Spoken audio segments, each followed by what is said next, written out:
Makulimlim na naman nga kanina pagising ko nung umaga, bumaba po ako dito at nag-ikot-ikot ako sa gilid ng bahay namin. Tiningnan ko nga guys yung kapaligiran, mukhang babagsak na naman ang malakas na ulan. Pero tinatiming ko rin kasi medyo malayo pa nga ang oras para pumasok. Kaya nilaro ko muna ito si Yayam guys, naglambingan muna kami. Hindi po siya yung bata na tipong umiiyak agad pagka nakita na walang kasama sa higaan pagka gumigising guys. Ang gagawin niya yan, ilalabas siya ng kwarto at titingin kung sino yung mga tao sa labas at ihilahin niya pabalik doon sa kwarto guys. Kaya pagdating doon, buksan mo lang ang TV, satisfy na siya guys, tahimik na yung mundo niya.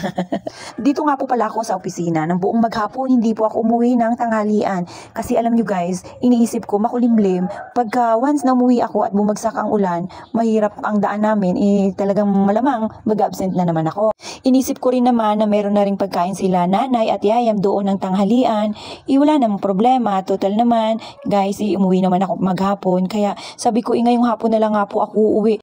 Pero naman kung saang mag-uuwian na, doon pa bumagsak ang malakas na ulan, tuloy hindi ako nakapamalengke at dumiretso na ako dito sa bahay. Sobrang nakakatamad po kasi ganun maghihinto-hinto ka tapos ang lakas ng ulan.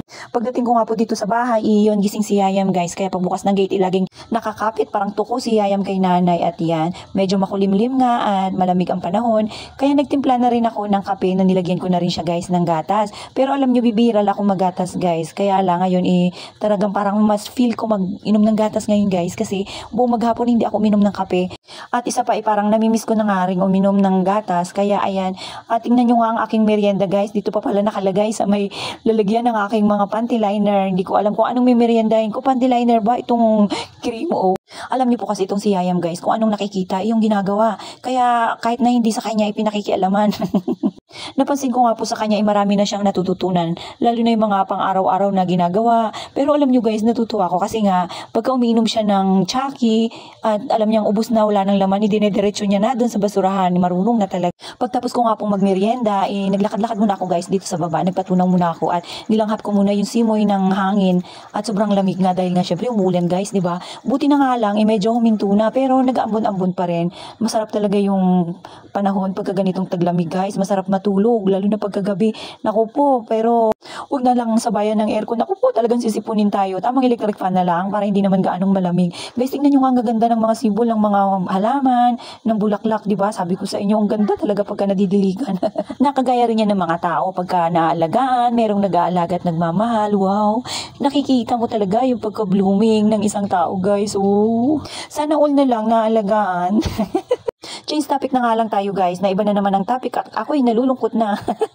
Nakita ko na naman ito yung mga baby guys. Alam nyo, pagka umuulan talaga, tuwan-tuwa talaga yan sila at sila rin guys, yung nakikita ko palagi na palakad-lakad dito sa harap ng bahay namin. Tingnan nyo, unti na nga lang sila. Para silang nagpipiesta pagka umuulan dahil nga marami silang nakikitang pwedeng languy-languyan dito sa kalsada. Yung kalsada namin para ng talagang pwedeng mo nang languyan, pwedeng akala nila iba sa kana, kaya nandyan yung mga baby guys.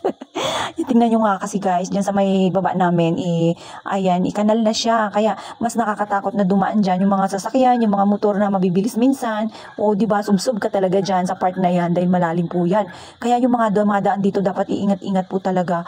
Kaya tingnan nyo nga po, ang dulas-dulas, lalo na yung mga nagmumotor. Talagang nakakatakot, lalo na yung mga buntis. Nakakatakot dumaan dito at ganyan, madulas. Tingnan nyo nga sila, diba?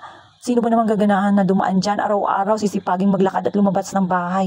Ako nga dito na nga lang sa loob ng bahay guys, pag umulan na, malamang tago na ako sa loob ng bahay kasi nga super putik at hindi mo na ako pwedeng utusan dyan guys dahil nga madulas. Kahit nasabihin na may service pa o ano, ay naku guys, danas ko na yan kahit na naka 4 wheels ka. Lalo na guys, kung ang gamit mo kotse na mababa, talagang bugbog sa UP, kaya kailangan dahan-dahan dahil nga po malalaki yung mga bato na madadaanan guys. Kailangan talaga idahan-dahan at dobleng ingat, baka mamaya lalo na guys pagkalasing. Yung kinakatakot ko po talaga is yung mahulog doon sa kanal. Talagang mahirap. Pumasok na nga rin po pala ako dito sa loob ng bahay dahil nga po wala rin naman ako makakausap doon sa labas. Ganito talaga ang buhay namin guys. Tingnan nyo nga ang dalawa nakatutok na naman sa TV kahit na nandito na si Mami, busy pa rin sa kapapanood ng TV. Na halos ma-memorize niya na lahat ng palabas na sa mga pinapanood niya guys. Pero ito nga pala guys, nakita ko na naman bumalik na naman ang putakti dito sa taas ng bahay. Actually, natanggal ko na po yan mga nakaraang buwan guys, pero naamoy nga po pala nila, naaamoy daw nila yung bahay. Buti nga ito yung butikiin din nila kinakagat. Pagka ganyan pala guys, tinanggal muna tapos parang naaamoy pa rin nila yung bahay nila, ibumabalik po pala.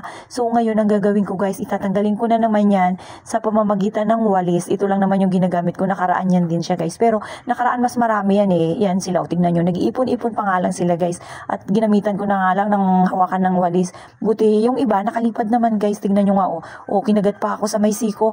Dahil nga may mga nakalipad pa siya guys, may lang din na namatay. Kaya yun, bumalik na naman sila guys kasi nga nandun pa rin yung bahay nila, hindi pa rin natatanggal. Panay, yung iba nakalipad na guys, kaya ganyan tinutusok ko pa. Binabalik-balikan ko nga tusukin kasi bumabalik po talaga sila kasi nga naamoy nila yung bahay. Tapos yung iba hindi naman nakaalis, nandun pa rin, nakadikit pa rin. Kaya hindi ko lang alam kung matatanggal ko to kaagad lahat ngayon. Ewan ko ba, bakit ganito pagka tag-ulan, ayan, sigurado marami na naman yan dyan sa mga halaman na ganyan din putakti. So paano yan guys, bukas na naman ulit, bye bye.